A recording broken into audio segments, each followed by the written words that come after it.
Mitra kaum dangu wilujeng tepang dangu sareng acara matuh dongeng enteng pangbeberahmana Mang Jaya sapara kanca barendraskeun hanca dongeng nuka tunda carios nyambung judulna nyaeta Keris Titisan Iblis. Ieu dongeng para mitra karangan Koswara ayeuna teh nincak bagian ka-22.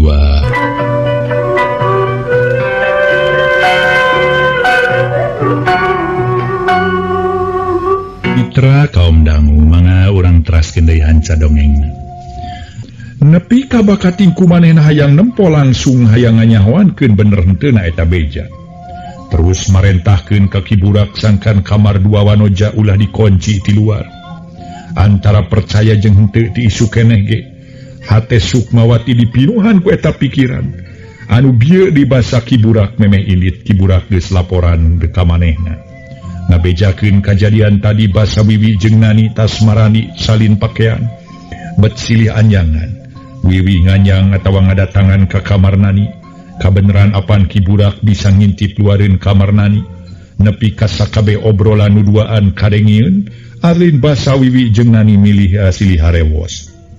Eta mah teu kadenge duka naon nu diucapkeunana, duka naon maksudna ku hal eta.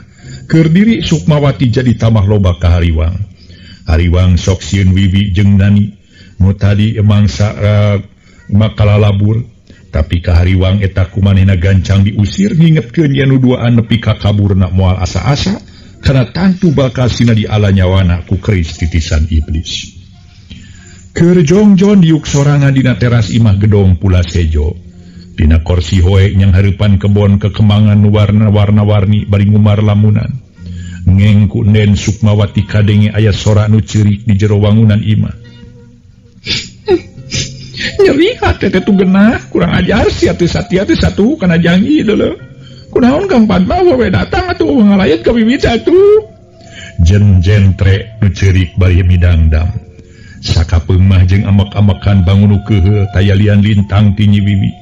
Gancang Nen Sukmawati cengkatina diukna bangununahna ilungse. Sup manehna asup ka jero imah.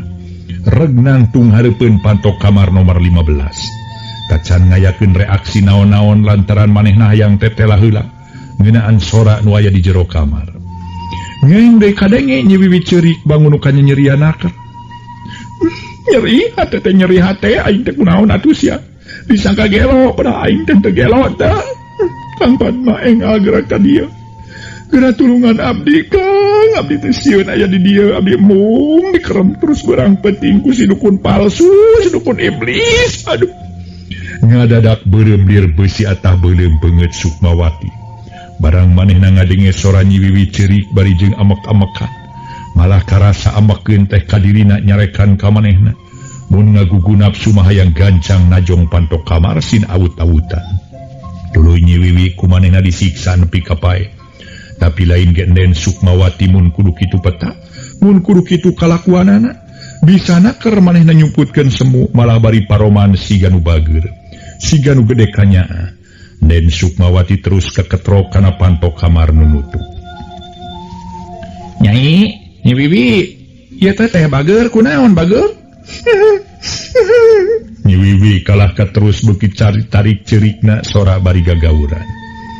Tapi kalayan pinuh ku kasabaran pok Sukmawati nyarita. Nyai, Nyi Wiwi, kunaon atuh hidap teh? Kunaon ieu teh bade nepangan ngalayad ka hidep.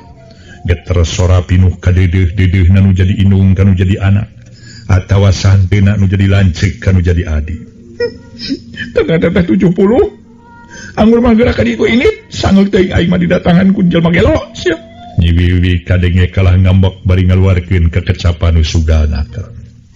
Ih, teu kenging kitu bager, sok geura buka heula pantona. Enggal tuh bager. Nyabar-nyabar maneh Nen Sukmawati bari keketrok kana panto manehna yakin. Yen eta panto kana tangtu ku Nyi Wiwi ditulakan ti jero.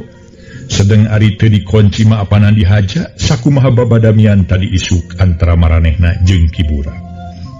Sok buka pantona geulis, buka sok. Kan itu sia sing jauh. Ieu mah imah kami, gedong kami. Kakara bisa asup ka dieu sia, tapi kudu babarengan jeung Kang Padma deuleu.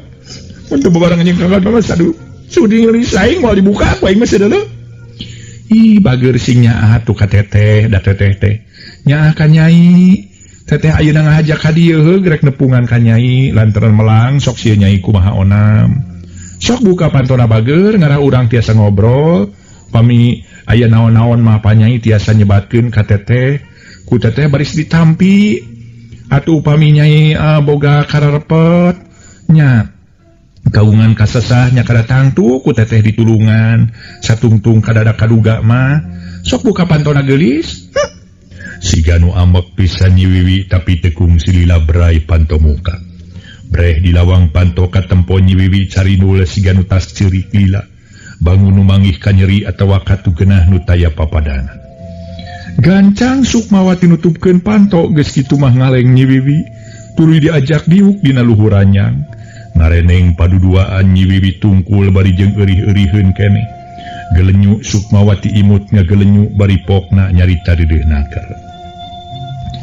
kunaon panghidep nangis teh bager cing kunaon sok bejakeun ka teteh nyarita bari jeung usapan kana tak-tak Nyi Wiwi harita teh parawargi sieun Wiwi mah teteh sieun mah aya di dieu teh ih sieun sobak dibiri gidigan Nyi Wiwi ngabiri gidig bangun bener-bener ngarasa sieun nya sieun teteh sieun teh sieun kunaon geulis adab jeung sopan malah bager pisan sikap jeung tingkah lakuna Nen Sukmawati teu katara we yen sanyana mah saurang jalma nu kejem jeung telenggas cing martoskeun ka teteh sieun kunaon bager sieun juri pokna Nyi Wiwi bari baketut baeun sieun juri nya sieun juri ih ai sasauran teh sok ka mana wae saur saha di dieu aya juri di dia mah tikap mukur ge tara aya juri tara aya ririwa tos lah eta mah mung sakadar praosan Nyai Wungkul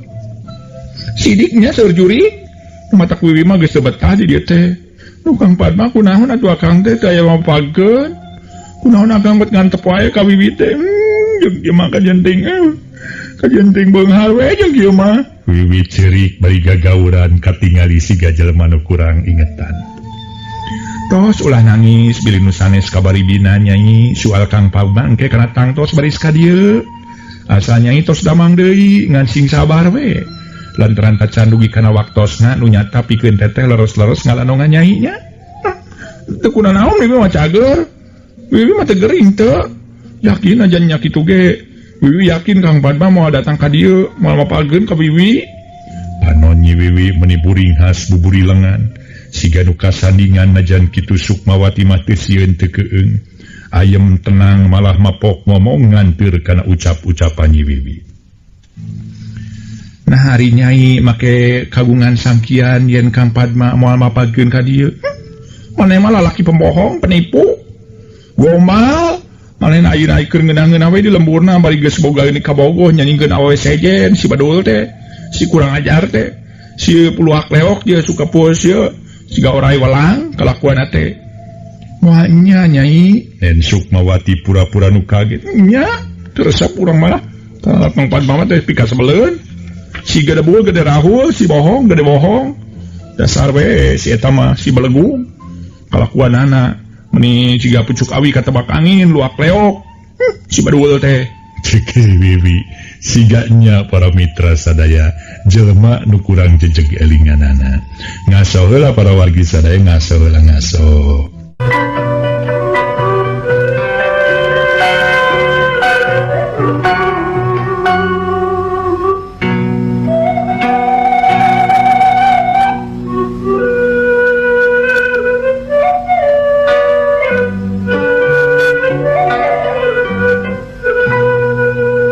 harita Sukmawati ngalelemu ngabeberaha teh Nyi Wiwi ulah sok kitu moalnya jajaka sabager-bager make serong ka istri sanes Nyai nya teteh ngaran awewe teh si Ici teteh si Demes teh geus rarebut ka bogo batur baru ge dasar situ uyahan matak munya teteh luhur ilmu matak naon atuh diteluh we tuh teteh si Ici teh sina bareu beuteungna sina asup baskom kana beuteungna si jomblo teh umur-umur teh dasar si parawan jomblo lihat teh Wiwi mah ngomong Nyi Wiwi bari jeung jeba-jebi sagala rupa ulah sok kianat ulah sok deleka ka batur Nyai ulah nganiaya ka sasama lantaran eta teh pohara salah na dosa teh batur makeun we nyilakakeun ka urang tapi urang ulah sasaruana ulah yang males nyilakakeun ka batur ayeuna mah kieu we mun nyai sok sieun mimiting ke peuting matak naon nyai duaan di dieu nya Nen Sukmawati neuteup ka Nyi Wiwi bari teu tinggalkeun imutna duaan Nyi Wiwi ngagebeg nya Nen Sukmawati unggul song saha teteh song teteh Nyi Wiwi Daryana keur nya jeung nani nu gelo embung ani ngagebeg para mitra najan hatena mah ato tapi teu buru ngagebeg boga sangkaan sok sieun Den Sukmawati geus nyahoeun kana sakura rancang manehna nu dibadamikeun jeung nani tapi para mitra najan kumaha manehna kudu bisa nemokeun sikap nu saolah-olah teu resep ka nani nu matak pok ngomong embung hijikeun jeung gelo marek naon bari noge kuriak katepaan ke moal naon pan ke ku teteh diomongan heula nani nanya dari jeung teteh mah moal bisa mun teteh maturan bibi engke nu sajian sirikeun nu matak mending jeung nani omat kudu daeknya nya tulamkeun we dihijikeun jeung nu gelo gengan ku teteh kudu dipapatahan heula nu gelona sugana jadi bageurnya heug ayeuna teteh rek nepungan heula naninya di kamar nomor 4 omat ulah ka mana-mananya moal atuh koncikeun atuh ti luar teu perlu ayo ku teteh ditinggalkeunnya nya juga tuh Sukmawati nu katempo siga mojang biasa bari rupa pohara geulisna dina caritaan kacida mernahna atuh cenah bageur dina omongan mah pakulitan oge para wargi sadaya nu disebut hejo carulang teh nu kitu harita kaluar ti kamar nomor 15 di jero kamar Nyi Wiwi manehna najan kumaha teu nemongkeun sikap nu nyurigakeun teu nemongkeun sikap nu ngewa ka Nyi Wiwi nu aya nemongkeun sikap loba ka nyaah gede rasa kadede geus aya di luar mah harita panto lalaunan ditutupkeun deui leos lempang lalaunan ngajugjug ka beulah tukang ka palebah kamar nomor 4 nyaeta kamarna Nyi Nani sedengkeun Wiwi dina hatena ngomong kieu satu tas ditinggalkeun ku Nen Sukmawati muga-muga we si Sukmawati tacan apaleun kana kaayaan aing nu sanyana muga-muga can curigaeun najan kumaha aing hayang malas ka nyeri ka manehna mulangkeun ka nyeri ku ayeuna baheula si Sukmawati geus maehan ka bogoh aing geus maehan Kang Padma pedah Kang Padma mungeun diajak ka sare bareng awas ya mun geus nepi kana waktuna nicih wanci nu mustari nincak mangsa nu sampurna aing bakal nyen tindakan babarengan jeung nani kitu para mitra sadaya gerentes hatena Wiwi mangsa harita tutas manehna ditinggalkeun ku Nen Sukmawati nu rek nepungan Nyi Nani tetelanaker diri Wiwi pinuh ku rasa dendam ti heula datang ka dinya ge apanan maksudna hayang mulangkeun ka nyeri ngan para mitra sadaya dianteur ku Mang Damiri bapana Jang Padma nyebutkeun manehna kaganggu ingetan padahal mah nyarek neangan lolongkrang pikeun malas ka nyeri jeung katugeuna kabeneran aya nu saihwan bari jeung mineng papangi tayalian Nyi Nani nu matak hate leutikna pohara atoheunana ku aya manehna dihijikeun jeung Nyi Nani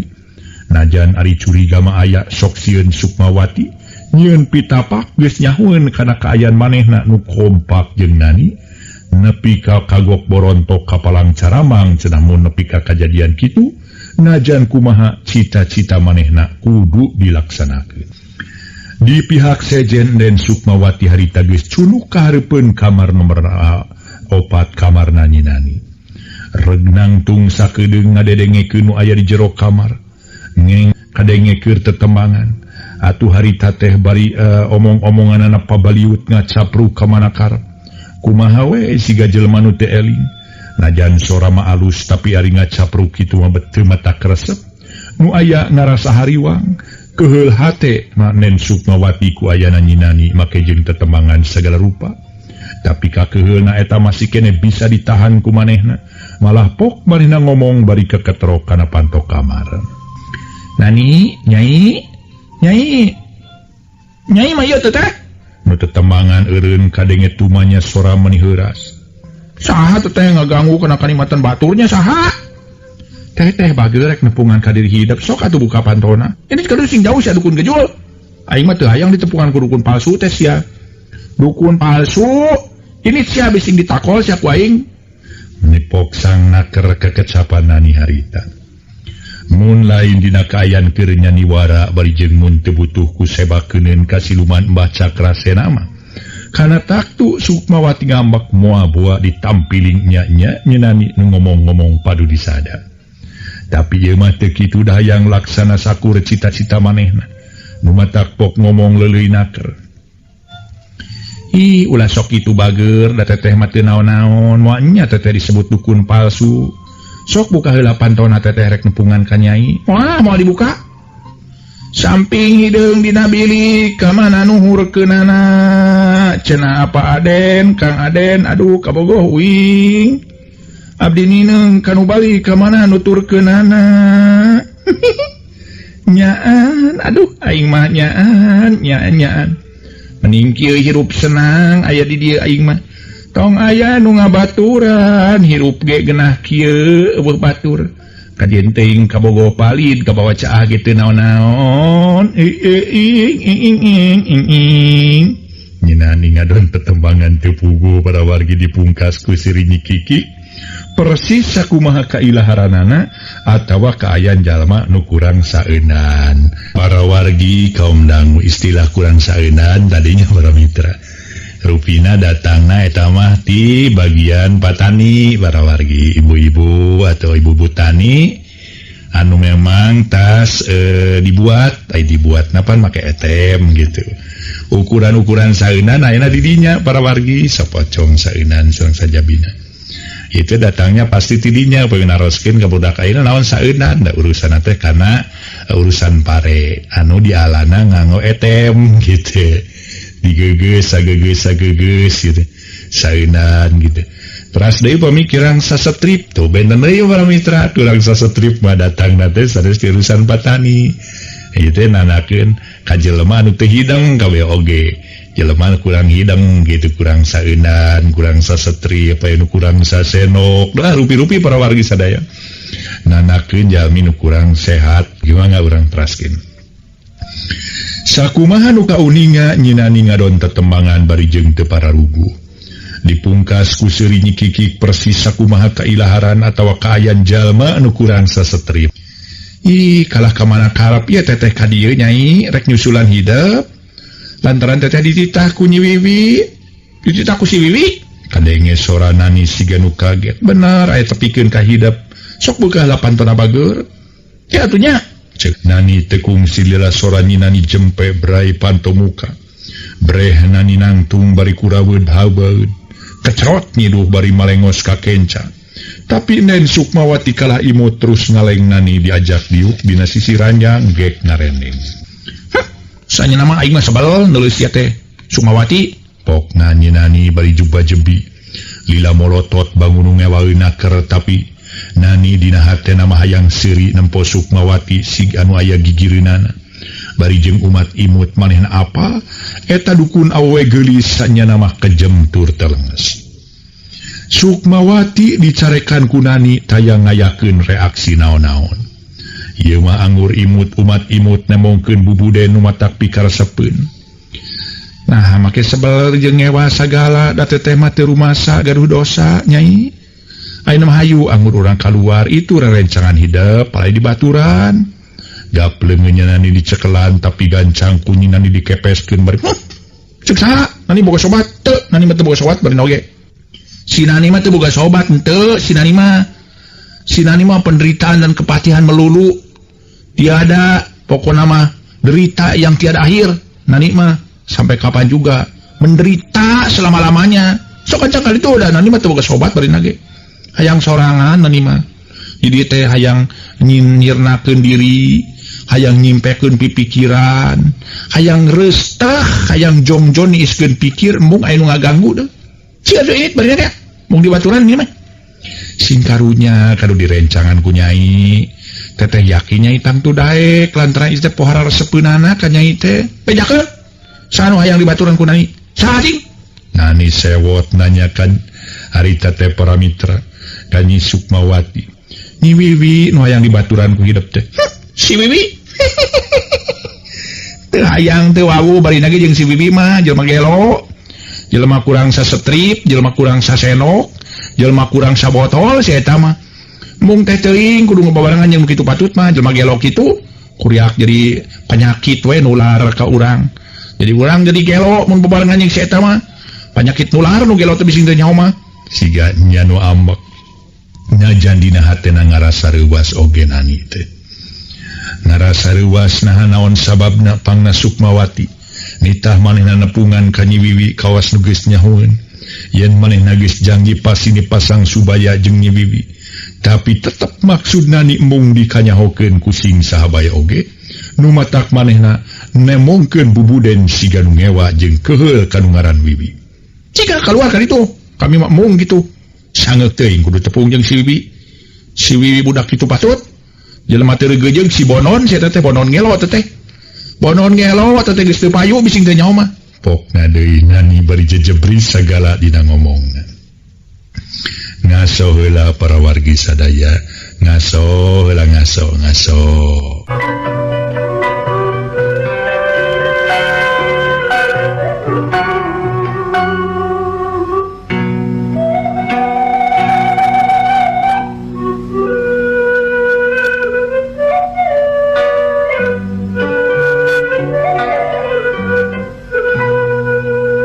Mitra sadaya sakumaha nu kauninga harita teh para wargi nyinani jejebri sagala dina ngomongna.